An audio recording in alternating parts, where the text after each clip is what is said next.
बाबा साहब ने 14 अक्टूबर 1956 को बौद्ध धर्म ग्रहण किया। अब बौद्ध धर्म ग्रहण करने के लिए उन्होंने 14 अक्टूबर को नागपुर में अपना भाषण दिया था। उस भाषण को समझने की बहुत जरूरत है, और जब हम उस भाषण को समझेंगे तो हमें निश्चित रूप से वो सब रास्ते पता लगेंगे, और जिन रास्तों पर हम चल सकते हैं और चलना चाहिए था, तो हम एक अच्छा समाज और अच्छी कल्चर बना सकते थे जो सबके कल्याण के लिए होती, मानव के कल्याण के लिए होती। लेकिन वो हुआ नहीं। उसका हमारा अभी काफी वो है प्रयास चल रहा है, लेकिन हर व्यक्ति का फर्ज है कि वो अपने कल्याण के साथ साथ दूसरों का भी कल्याण करे। मैं यहाँ तक समझता हूँ, मैंने सन 1970 में बाबा साहब को पढ़ा था, और 1970 में बाबा साहब को पढ़ने के बाद मैंने तय किया कि मुझे उस रास्ते पर चलना है, और मैं उस पर चला।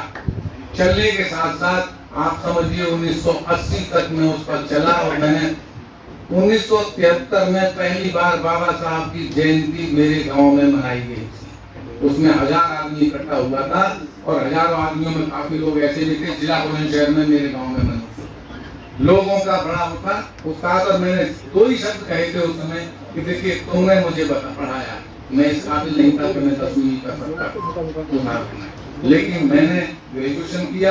ग्रेजुएशन करने के बाद मैं अब नौकरी भी करता हूँ, लेकिन साथ साथ ये है कि मैंने जो रास्ता लिया है वो सब आपके कल्याण के लिए, और जब तक आप उसका कल्याण उस रास्ते पर नहीं चले, आपका कोई कल्याण होने वाला नहीं है। क्यों कि बेकार की बातों में आप उलझ जाते हैं, फिजूल की बातों में आप उलझ जाते हैं, अपना आर्थिक अर्थव्यवस्था भी खराब करते हैं, मन भी खराब करते हैं।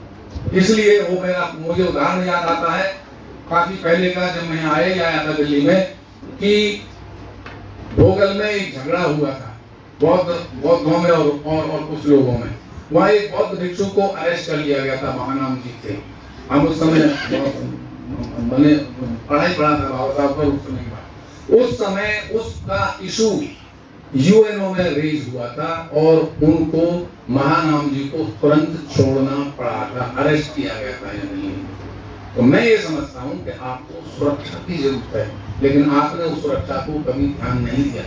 मैं ये समझता हूँ कि जब आप बौद्ध धर्म की बात करते हो, बाबा साहब को सबसे पहले समझो कि बाबा साहब ने क्यों आपको बौद्ध धर्म दिया। उससे आप एक इंटरनेशनल ब्रदरहुड के पार्ट बनते हो, और इंटरनेशनल ब्रदरहुड उस समय यूथांड थे वहाँ के सेक्रेटरी जनरल, और उस समय उन्होंने इस समय वो बड़ा फेवरेबल ऑर्डर किया था उस समय, और उसी समय गवर्नमेंट इंडिया को मानना पड़ा। तो मीनिंग भाई मैं ये कहता हूँ कि उस समय के बाद हमारा काया पलट हो गया, और हमने जहाँ भी जैसा पॉसिबल था, जितना हमारे प्रयास में था, हमारी पावर में था, हमने किया। कल्याण करने की भावना से किया, किसी से द्वेष नहीं रखा, और उसमें हम सफल भी रहे।